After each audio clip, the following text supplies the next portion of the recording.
O pessoal tem mais consciência quando é mais próximo da gente, assim, na hora de escolher o candidato? Bom, eu acho que, né, o Galo teve comigo aí há umas 2 semanas conversando muito sobre o quão demonizada a política tá, né? Então, diante desse cenário, é muito difícil a gente olhar para a política e ver aquilo como uma possibilidade de transformação, aquilo que parece que é um reduto de pessoas descompromissadas, de pessoas que estão lá para favorecer a si mesmo. Mas eu acho que as eleições desse ano são eleições fundamentais, né? Poços de Caldas, sobretudo, passa por um momento muito difícil, assim, e é uma crise não só econômica, mas uma crise até humana, uma crise social, uma quantidade de assassinato, de feminicídio gigantesco acontecendo no município. Então nós precisamos aí que nessas eleições haja pessoas compromissadas com o município, que tenham um planejamento, que tenham um plano com começo, meio e fim para o município, que compreenda a real situação do município hoje, onde quer chegar daqui a 4 anos e qual é que vai ser esse caminho para a gente chegar lá. E qual a avaliação que você faz até agora? Né? Tá muito ainda cedo, alguns candidatos já começam a aparecer. Você sente que existe alguns com essa vontade, com esse desejo realmente, com esse compromisso? Bom, eu acho que é muito cedo para a gente fazer essa avaliação, né? Eu acho que, independentemente de quem for o candidato dessas eleições, precisa sim ter esse compromisso de planejamento, precisa pensar a política pública baseada em dados, baseada em evidências, e não dá mais para a gente não encarar problemas estruturais do município hoje, né? O município hoje tem uma folha de pagamento que ele não dá conta, ela praticamente chegou no limite constitucional, né? Então, nós temos um plano diretor que segunda-feira agora teve uma audiência pública na Câmara para discutir, e aquilo é uma quantidade de retalho gigantesca, assim, parece um Frankenstein. Então, quer dizer, o plano diretor, que é onde diz as diretrizes do município, né, onde estipula a lei de zoneamento, onde que pode ter comércio, onde que pode subir prédio, os rumos do distrito industrial, tudo isso. Isso não está sendo discutido, mobilidade urbana, a mesma coisa. Então, eu acho que, assim, esse ano precisa de mexer em grandes pautas estruturais do município nessas eleições, tem que ser discutido isso, e não pode se chegar prometendo rios e fundos. A situação é muito complexa, nós precisamos dar, de fato, uma virada de gestão aqui, né? Não o nome choque de gestão acabou ficando meio batido, mas precisa disso, precisa de uma reforma administrativa, precisa de um governo, de um projeto com começo, meio e fim, de novo, baseado em indicadores onde é que a gente quer chegar, não dá para ir tocando do jeito que tá, não. Agora, Eduardo, a gente vê que em alguns lugares, né, em capitais principalmente, as pessoas já vêm com essa proposta de mudança, de choque de gestão, né? Aqui em Poços ainda existem alguns entraves, por ser menor, a gente sabe que tem alguns grupos que há muitos anos aí, se não estão no poder, eles conseguem ter um controle da situação. Isso acontece? Conservadorismo, né? A gente sabe, né, Galo, que Poços ela é uma cidade diferente nessa questão da política, né? Você acredita que seja possível fazer essa mudança, independente do candidato que se eleja? Sem dúvida. Poços está estacionado numa briga política que já não representa mais as pessoas, né? Tá? Todo mundo que eu tenho conversado, nós temos feito muito rodas de conversa para compreender a demanda da população, mesmo para compreender aquilo que a população quer e cruzar com os dados para que a gente possa ter um projeto desse. E as pessoas não aguentam mais, assim, independentemente do aspecto ideológico desses grupos políticos que estão no poder há muito tempo aqui em Poços, as práticas se repetem, os vícios se repetem e a dinâmica é uma dinâmica bastante arcaica de fazer político, e isso o povo não aguenta mais. A população tem essa consciência? Você falou que tem feito roda de conversa, a gente conversa sempre, a gente sai na rua, a gente conversa, escuta as pessoas. O que você sente da população com relação a esse panorama da política? O pessoal já tem essa consciência ou as pessoas ainda não perceberam essa questão dos grupos que há muito tempo estão no poder? Ô Lu, de um tempo pra cá no Brasil como um todo, né, o brasileiro passou a se inteirar mais, né? O pessoal até brinca que antes eles sabiam a seleção, hoje eles sabem os ministros do STF, assim, mas com tudo isso que aconteceu no Brasil, as pessoas estão mais preocupadas, estão se inteirando mais, e eu acho que, assim, chegou um momento que nós temos que parar de subestimar a capacidade das pessoas de pensar, de olhar, de entender a real situação do município. E é isso que eu tenho dito muito, que nós temos que apostar na inteligência do povo. Nós temos que mostrar o que está acontecendo aí, independentemente de quem entrar lá no ano que vem, vai ser uma gestão muito difícil. É uma gestão que a prefeitura, não sei se já teve em patamares tão complexos nessa situação complexa que está hoje. Então, quer dizer, eu acho que precisa botar o povo na jogada, entendeu? E eu sinto que sim, eu sinto que as pessoas estão afim, as pessoas querem discutir. O que precisa é ajudá-las a mostrar um caminho, né? E para elas compreenderem um pouco mais a institucionalidade mesmo, como é que funciona, né, a administração pública, assim, qual é o papel do vereador, qual é o papel do secretário, qual é o papel do prefeito, né, quais são as competências do município, né, porque é muito fácil você confundir aquilo que é papel do governo federal, do estadual, do município. Então, nessas eleições, nós precisamos muito conscientizar as pessoas, além de tudo. E como que você acha do que a gente pode fazer essa aproximação, esse estreitamento, né? Porque, infelizmente, até você começou o seu bate-papo falando justamente dessa questão da demonização que existe da política, ou que a gente costuma utilizar um outro nome, a politicagem e tal, que ela suja muitas vezes o que é a política, né? Como que você acha que pode haver esse estreitamento, quebrar essa barreira que há de preconceito com a política, cara? Bom, eu acho que assim, pensando em termos municipais, né, já que nós estamos falando dessas eleições, o que aconteceu? Desde a nova Constituição, houve uma municipalização das políticas públicas. Quer dizer, muita coisa antes era competência de Estado e governo federal e hoje é competência do município, tá certo? O que acontece é que o município não tem capacidade orçamentária de executar tudo que é responsabilidade dele hoje. E é por isso que tem essa briga no país hoje do pacto federativo, que eles chamam, né? Então, por exemplo, os PSF, né?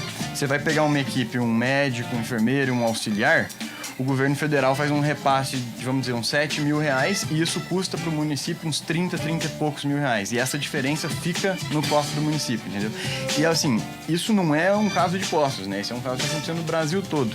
Então nós precisamos conscientizar as pessoas que isso acontece, conscientizar as pessoas de qual é a real situação. O estado de Minas Gerais, que está quebrado, deixou de fazer vários repasses para Poços de Caldas nos últimos anos. Isso prejudicou demais a situação. E eu acho que nessas eleições é basicamente vamos trazer isso à tona, vamos pensar junto. E para trazer as pessoas, Galo, é perguntar o que as pessoas precisam, mas não só isso, como resolver. E a gente precisa apostar mais nessa criatividade, assim. O que eu já consegui compreender de ideias das pessoas nessas rodas de conversa, como resolver os problemas, né? Eles passam isso, no dia a dia deles, né? São eles que estão ali, eles sabem o preço das coisas, a dinâmica das coisas. Então nós temos que parar de pensar dentro de um gabinete com ar-condicionado, num manualzinho de como resolver e dar voz a essas pessoas, trazê-las para a jogada. Eu acho que esse é o papel, ampliar essa democracia é o que nós precisamos fazer nessa eleição. Legal. Você comentou da questão dos repasses, né, dos governos estaduais, do próprio governo federal. Também será que não é chegado o momento dos municípios pensarem formas de tentarem também se manter sozinho, de viabilizar... Não ser tão dependente, não né? ser tão dependente, porque a gente vê o estado do Rio de Janeiro, o estado de Minas Gerais, né? Isso se repete muito, com muita frequência. E não dá pra ficar na dependência, falar, mas a gente não tá fazendo porque a gente também não recebeu repasse. Você tem que criar. Será que a gente não chegou nesse momento? Sem dúvida alguma, sim. Pro ouvinte nos entender. Hoje, a cada 47 centavos que a prefeitura arrecada de arrecadação própria, né, que é o IPTU, ISS, TBI, tem R$1 de transferência intergovernamental, né, do governo federal e do governo estadual aqui para Poços. E como a gente consegue ampliar a arrecadação própria do município? Nós precisamos de geração de emprego e renda, aumentar o nível de atividade econômica, porque nós não podemos mais subir imposto, ninguém aguenta mais pagar imposto, né? Então, há duas maneiras, a gente pensar as formas de financiamento do município, que hoje tem muitas fontes de financiamento que Poços de Caldas não consegue acessar porque não tem a certidão negativa de débito, inclusive emenda parlamentar. Um deputado quer mandar um dinheiro para Poços, muitas vezes ele não consegue por essa bendita certidão negativa de débito, não acessa o fundo de participação dos municípios por essa certidão negativa de débito. Então, assim, regularizar a saúde fiscal do município. Nós precisamos conseguir tirar o nome sujo da prefeitura. E 2, a gente precisa aumentar o nível de emprego e renda no município. E aí cabe tudo aquilo que nós conversamos muito, né, Galo? Que é trazer novas empresas para Poços, pensar um plano de desenvolvimento industrial, tecnológico e tentar compreender o que está dando certo no país, quais foram os municípios que tiveram práticas exitosas nesse sentido e tentar adequar as especificidades aqui de Poços para trazer isso para cá também. Ainda tem esse preconceito, Eduardo, da questão da mulher na política? Eu entendo, eu vejo que a mulher a gente ainda tem muitas barreiras, assim, né? É uma dificuldade, né? É uma dificuldade, assim. Infelizmente, ainda assim, A gente que está estruturando o partido aqui, a gente vê assim, o número de mulheres que se interessam, né, que tem interesse em pleitear uma cadeira na Câmara, que tem interesse ao Executivo, ainda é muito pequeno, assim, né? Então você vê que a maioria das reuniões políticas são muitos homens, então isso é horrível, cara, isso é muito ruim, né? Os homens dominam a política há muito tempo. Então, chegou um momento que as mulheres têm que sim que ocupar esse espaço. Agora, falando da segurança pública... Falando da segurança, né? Vocês estavam falando agora há pouco sobre as prisões. Um preso custa mais caro que um estudante. Isso é inadmissível.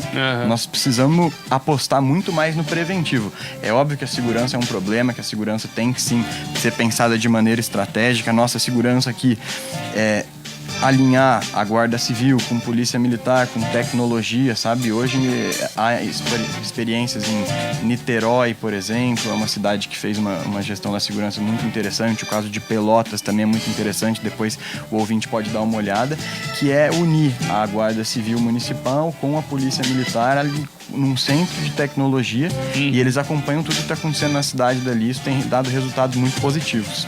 Eduardo, pergunta de R$1 milhão. Como gerar mais empregos? Boa. Pensando em Poços de Caldas. Isso. Bom, nós temos montado um estudo e eu vou tentar explicar ele aqui. O nome chama Teoria da Complexidade Econômica. O que nós temos feito? Mapeando todas as indústrias que nós temos no município de Poços de Caldas e olhando o que a gente chama de cadeia produtiva dessa indústria. Então, tudo que essa indústria precisa, né, para sobreviver, tudo que ela usa, o plástico, a matéria-prima, tudo que ela precisa.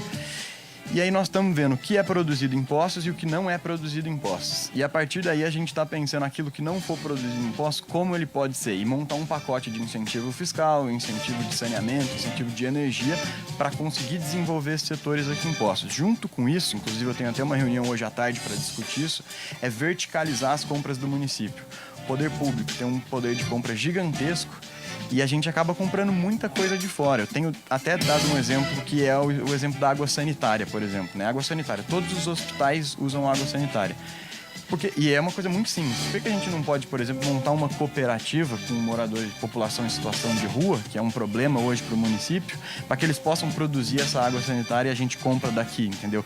Quer dizer, utilizar das compras da prefeitura para estimular o desenvolvimento industrial e desenvolvimento, né, aumento da renda no município, e também essa teoria da complexidade econômica que a gente mapeia aquilo que daria para ser produzido e montar pacotes de incentivo.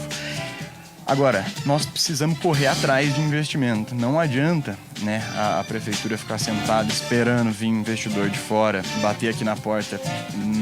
As cidades estão correndo atrás, né? Tem o caso de Pouso Alegre, o caso de Extrema que a gente estava conversando, que tem lá uma cartilha com distância dos aeroportos, incentivos, o local do terreno no distrito industrial. E Poços de Caldas precisa começar a correr atrás. Nós estamos muito parados, né? E a gente está muito parado também em termos de alinhamento com uma gestão pública moderna, assim. Hoje há muitas práticas que estão acontecendo, há muitas maneiras da prefeitura se financiar, uma gestão mais em rede, uma governança em rede que eles chamam, né? Que é passar a dar voz, de novo, voltando àquela democracia de como as pessoas participarem, aos coletivos, aos grupos. Então, por exemplo, chamar os coletivos LGBT, por exemplo, como devem ser as políticas. Deixa o pessoal desenhar essas políticas, o coletivo negro deixa o coletivo desenhar essas políticas. Quer dizer, co-construir algo, sabe? Nós não podemos mais, de novo, sentar em meia dúzia e decidir qual é que vai ser o rumo da cidade. Isso tem que ser co-construído. Então a ideia seria, Eduardo, esse secretário responsável por essa pasta, ele não pode ficar sentado. Ele tem que buscar essas empresas, ele tem que trazer essas empresas para o município? Sem dúvida alguma, assim. A Secretaria de Desenvolvimento Econômico, né, que é a responsável, é fundamental que o secretário esteja antenado com aquilo que está acontecendo, antenado nos eventos que vão trazer investidores externos ao Brasil, a Minas Gerais.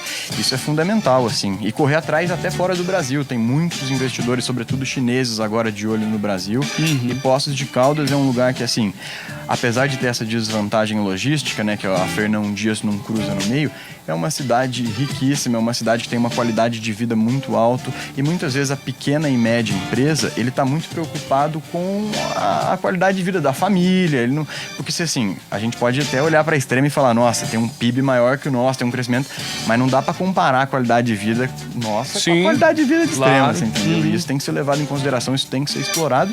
E aí o outro prisma da geração de emprego pode ser sim uma aposta no turismo, deve ser, nós temos essa vocação historicamente. E agora está aí esse pacote de concessão dos pontos turísticos. O que, na minha opinião, ele tem que acontecer, Deixa eu assim... te perguntar isso. Qual é a sua avaliação com relação a essa... Eu sou super favorável também. Eu acho que o município já mostrou que não consegue. É muita coisa para tomar conta. Por que não a gente fazer essa parceria, né? Perfeito, Eu acho que, assim, a capacidade da prefeitura de investimento, ela é muito baixa. Não só no turismo, mas para tudo. A gente precisa começar a olhar para as parcerias público-privada, para concessões. E no caso dos pontos turísticos, se a gente for pegar... Complexo do Cristo, Recanto Japonês, Fonte dos Amores, Véu das Noivas e o Bondinho, que são os que estão aí nesse plano do BDMG, todos eles estão praticamente abandonados, né? Você vai lá, é vergonhoso.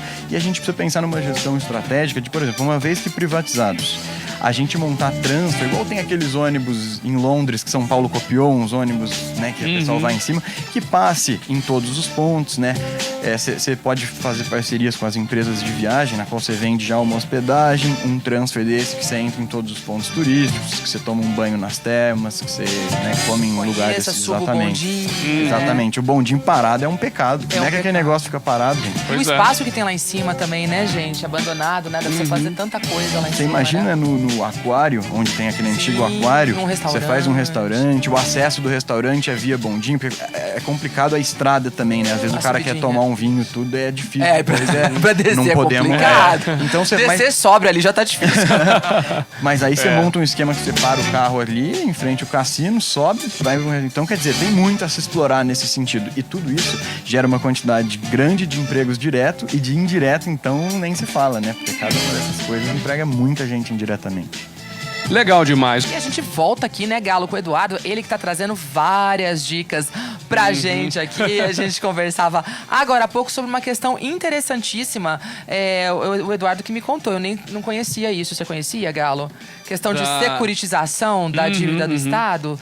Existe Conta isso? Pra nós. O que como funciona? Vamos lá, né, explicando um pouquinho como é que funciona. O Estado de Minas Gerais, como ele tá quebrado, durante muito tempo ele deixou de repassar uma parcela do ICMS, o Fundeb, para o município de Poços. E aí nós vemos muito hoje dos gestores aí da prefeitura queixando de falta de verba por conta desses repasses. Bom, o que acontece? A dívida hoje que o Estado tem com o município, ela começou a ser paga e o governador prometeu pagar ela em 33 parcelas, né? Não só para Poços, mas para vários outros municípios. E a Assembleia Legislativa do Estado aprovou um projeto que o município pode vender essa dívida para um banco, para qualquer instituição financeira vinculada à CVM, com um deságio. Então, vamos supor, a dívida de 50 e poucos milhões, você vai vender ela, eu não consigo dizer o deságio aqui, né, no caso, mas vamos dizer, por 30 milhões, por 20 e poucos milhões. Você vende ela mais barata? Você vende ela bem mais barata. Para que o município faria isso? Para conseguir resolver a questão da saúde fiscal. Então, por exemplo, nós temos hoje uma dívida patronal com o INSS, que é o motivo da gente não ter a certidão negativa de débito. Se a gente consegue securitizar essa dívida, arrumar a casa nesse sentido, e aí, a partir daí, começar, né, um projeto a longo prazo, porque é o que eu falei no começo, nós precisamos pensar como é que a gente quer um município lá na frente, sabe? E não dá para falar, eu quero que tenha isso, tenha aquilo. Não, isso precisa ter baseado em dado. Como é que são os indicadores hoje, como é que vão estar lá. E para isso, essa saúde fiscal do município, ela é fundamental. Nós temos uma quantidade enorme de dívida. A dívida do município hoje é gigantesca. E o município, por exemplo, tem 1.610 imóveis da prefeitura, entendeu? Então, assim, a gente precisa... E gasta um dinheirão com aluguel. Então, a gente precisa mesmo desse choque de gestão, olhar para isso e pensar de maneira estratégica como resolver, sabe? Porque do jeito que tá indo, não tá dando certo. Já faz tempo que não tá dando certo. Com certeza. E isso dá, assim, até dá um certo revolto. Nessa administração, nós tivemos algumas secretarias que realmente pagavam aluguéis estrondosos, né? E aí foram trazidos, né, para alguns prédios da prefeitura. Mas eu não consigo entender qual que é a motivação de você pegar um outro prédio deixando tantos imóveis, né, que são meus, né? Eu vou pagar um aluguel ali, sendo que eu tenho 5 imóveis ali parados, exatamente, né, cara? E não aluga eles também, né? Tipo assim, pois é. Nesse sentido, cara. A maioria desses 1.610 imóveis são terrenos, né? Mas ainda tem vários que são construídos. Sim. Você pega, por exemplo, o Complexo Santa Cruz, né? Que agora eles estão querendo privatizar, né? Eu acho que o ticket mínimo lá é 15 milhões. 15 milhões. Privatizar. O vereador Paulo Tadeu, nessa semana, ele expôs na Câmara que o Complexo Santa Cruz, quando for comprado, pode ser que não consiga realizar a venda, você não consiga passar a escritura, a escritura, por conta, de novo, da certidão negativa de débito. Então, assim, é muito importante que a população compreenda a necessidade da gente ter essa CND, porque quando a gente regulariza a casa que a gente começa a tocar o barco, assim, sabe? Fazendo uma analogia, como se a gente tivesse com o nome sujo lá no SPC, no Serasa, e nós não conseguimos contrair crédito, nós não conseguimos abrir firma, nós não conseguimos... Então, tá tudo penhorado, vamos dizer, né? Então, isso é uma questão essencial. Bom, então eu quero chamar o ouvinte, né? E dizer o seguinte, nós precisamos olhar para aquilo que as pessoas propõem e para a viabilidade dessas propostas, entendeu? Porque todo mundo propõe tudo, assim. Então, nessas eleições, diante do cenário da prefeitura, o mais importante é a gente olhar a viabilidade. Então, assim, todo mundo está muito cansado dessa briga política que a gente está. O pessoal quer coisa nova, o pessoal quer diferente, o pessoal quer planejamento, mas para isso a gente precisa olhar e falar assim, putz, isso é viável, né? Faz sentido essa proposta, faz sentido aquilo, dá para fazer, porque ano de eleição todo mundo promete rios e fundos, as obras públicas começam a acontecer de novo, que ficaram paradas. Então, assim, nós precisamos deixar agora a nossa inteligência prevalecer e olhar com cautela. Isso aqui faz sentido, isso aqui não faz. E como a política está muito demonizada, é hora da gente também quebrar isso. Então, não só para o eleitor, mas para você que tem vontade de participar da política, agora é a hora. As pessoas estão cansadas, as pessoas estão dispostas a ouvir o novo, elas estão abertas à renovação. Então, uma coisa que me surpreende, assim, até eu... No meu curso que eu estudo administração pública, né? Você chega na sala de aula, é um ou outro só que quer ir na política. E muitas pessoas instruídas com capacidade não vão porque tem essa visão que a política é hereditária. Às vezes eu falo que eu quero entrar pra política aqui, todo mundo, mas quem que é seu pai, quem que é sua mãe, quem que tá família que tá na política? Acabou, a política não é hereditária, a política é pra gente. Então todo mundo que tá nos ouvindo e que tem vontade, venha, dê sua contribuição e busque compreender qual é que são os partidos que estão aqui impostos e as suas ideologias, aquilo que os partidos se propõem a representar, e busque aquilo que você tem afinidade, mas atue, participe, questione, aponte os erros e faça parte disso tudo, sabe? Já deu da política ficar na mão dessa meia dúzia que tem essas práticas equivocadas, essa maneira arcaica de pensar. Agora é a nossa vez, é a vez da juventude, é a vez das pessoas que estão indignadas e que querem dar sua contribuição. Boa! Legal. O Eduardo Junqueira, gente, gestor público, participando com a gente aqui hoje do Manhã Show.